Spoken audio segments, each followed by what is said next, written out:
guys, so it's the finale to series 6. Video's a bit late. I didn't even get to watch it myself until the Thursday after it aired, because the last 2 weeks have been pretty busy with a couple of things. So it starts off, most of the episode is set in the different reality on the other side of the cracks. I don't know if it's exactly on the other side of the cracks, but he mentions how Amy was on a different side. She lived next. She grew up next to the crack, so she could see through it. So I'm assuming this is like on the other side of the crack. So it starts off with him. The doctor's in talking to Winston Churchill, and he's in the different reality, so he doesn't know him very well. He just refers to him as a soothsayer, or like the kind of guy who does the predictions and things. So Winston Churchill's interested, and the doctor starts telling him the story. And as he's telling him the story, it's showing you on the screen what he's actually saying. So the doctor finds the dSLR crew, who are disguised as someone from the Headless Monks, or who's working for the Silence. And so he finds them because he wants information on the Silence. And so they direct him to this particular guy. So he does this tricky thing with him, and eventually gets him to give him all the information that he wants. Now this guy that he's speaking to, he takes him to this place where they leave the Headless Monks' heads, and they're like live. I don't know how they do that. Maybe it's some kind of technology that they've got. But so the Delorium, the blue guy from Demon's Run, he's still alive, and so he chats to him, and he has a big long conversation, and he eventually finds out what the question is, the question hidden in plain sight, the one that when silence will fall and no living thing will be able to will have the courage to answer the question, and there will be silence. I still don't exactly understand all that, but from what we understand, it's the doctor's silence. Anyway, so he goes on with the story a bit more, and he's explaining to Winston, and eventually he decides it's time. And he decides it's time for him to die. And he heads down to Lake Silencio. Notice the pun for the silence will fall, Lake Silencio. Anyway, but he's ready to die. He gets all ready. But then River stops it. I don't exactly know how it works, but somehow she turned off the weapon systems. And it's a fixed point in time, so her stopping the fixed point in time creates this wonky time thing, and time basically stops. Everything that has happened, everything that will happen, everything happens exactly at the same time, exactly at the same minute. So everything goes a bit weird, wonky with the time. So then it brings us over to where he's speaking with Winston. The place that the doctor ends up is obviously with Winston Churchill in his palace.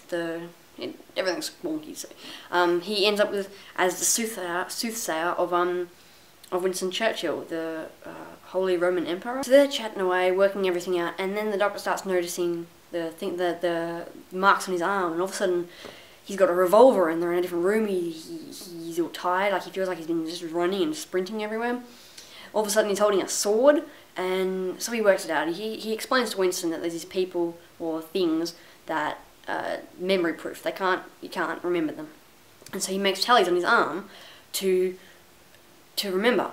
And then he mentions how if they're easy to handle in small numbers. And all of a sudden he reads on his arm, and on his arm right there, it's everywhere. He's got like hundreds of them. And then he looks up, he hear the noise, that funny creaky noise that they make. But and then they see like hundreds of them. Actually, I'm awful at estimating numbers, but there's a lot of them up there, hanging from the roof. And that's when this team of like an assault team comes in, and they take them out with the grenade and everything, the smoke grenade and everything.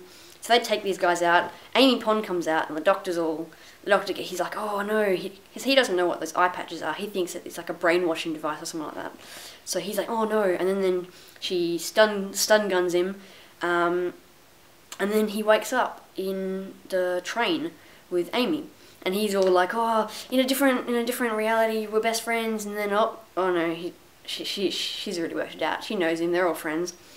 So she briefs him on everything, and they have a bit of a friendly conversation, and then they take him to Area 51, which is in a pyramid. So these cages full of water, they can produce electricity from any living, not living, any substance.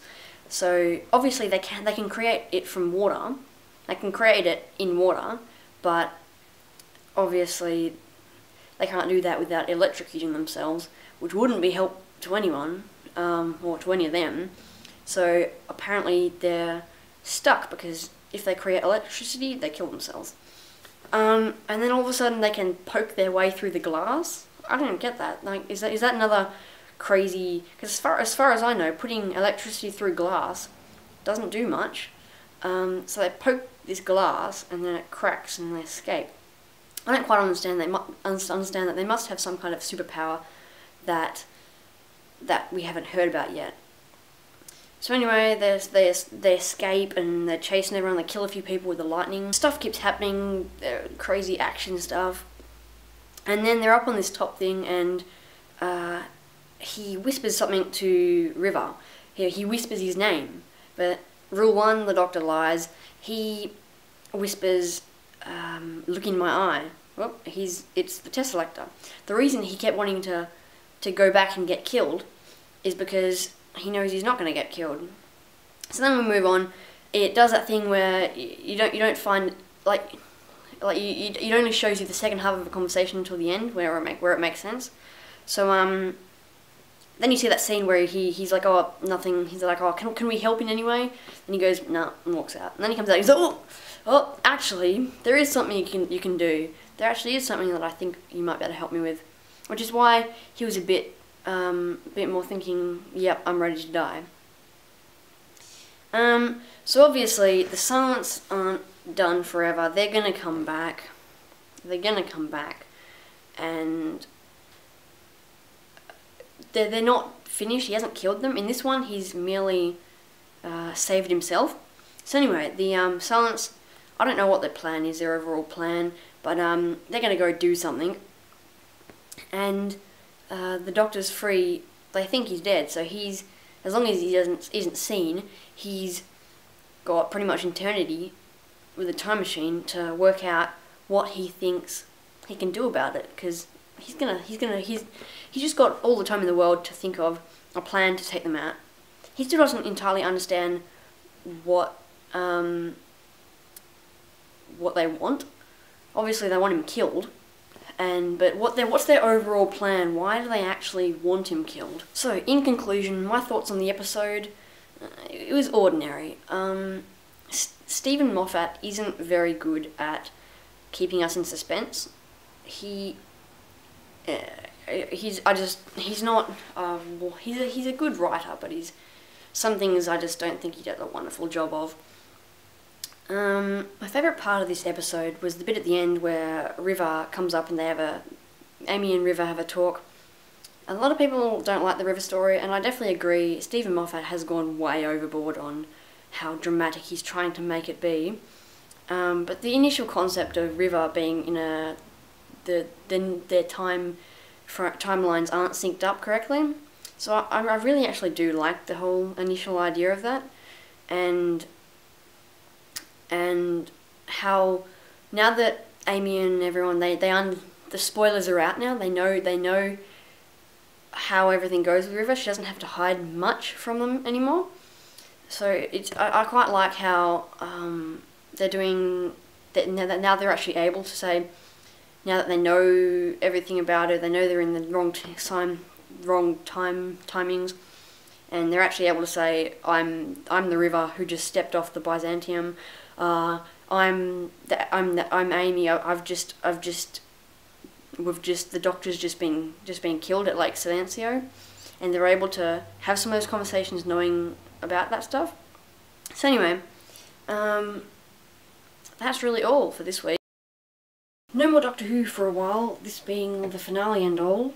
When mean, when Doctor Who comes back in Christmas time, I'll be here as normal.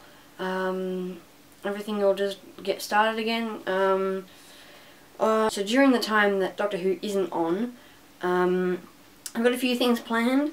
I'm not sure how well it'll go on the weekly video schedule, but we'll see. So anyway, that's all.